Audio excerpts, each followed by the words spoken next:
Good afternoon and welcome back to the Chaplain Channel. My name is Natalie and I'm your chaplain. Please forgive my lapse in content these past few days. I have been busy out there doing chaplainy stuff. So please forgive me. And let's start today reading the Gospel of Luke, shall we? Chapter 1.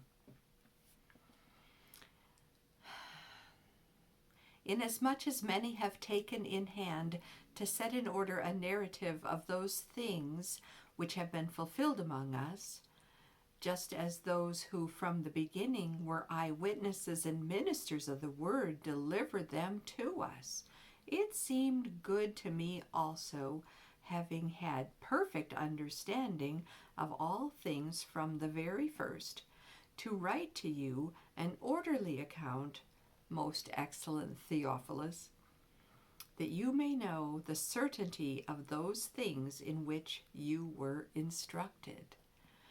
Just a quick little side note here. This is written by Dr. Luke, who interviewed many people who knew Jesus and actually traveled with Paul on some of his missionary journeys.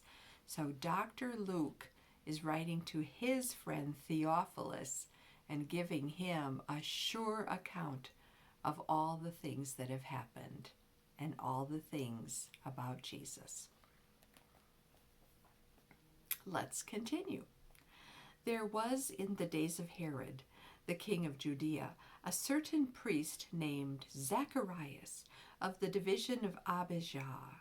His wife was the daughter of Aaron, and her name was Elizabeth.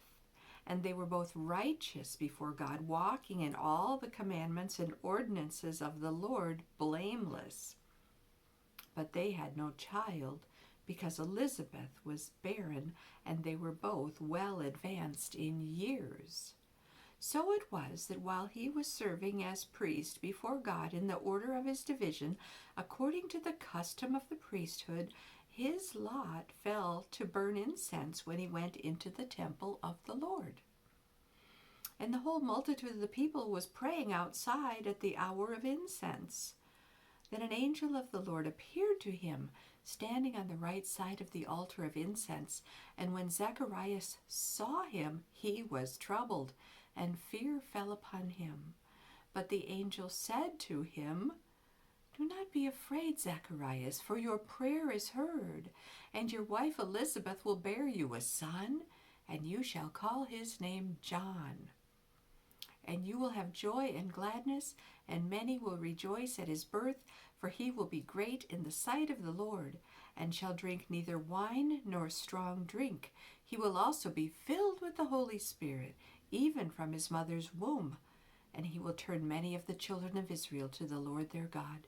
He will also go before him in the spirit of power of Elijah, to turn the hearts of the fathers to the children, and the disobedient to the wisdom of the just, to make ready a people prepared for the Lord."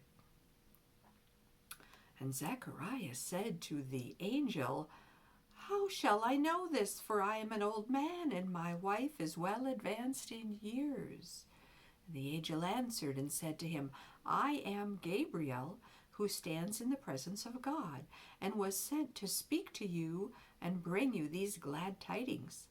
But behold, you will be mute and not able to speak until the day these things take place, because you did not believe my words, which will be fulfilled in their own time." And the people waited for Zacharias and marveled that he lingered so long in the temple. But when he came out, he could not speak to them, and they perceived that he had seen a vision in the temple, for he beckoned to them and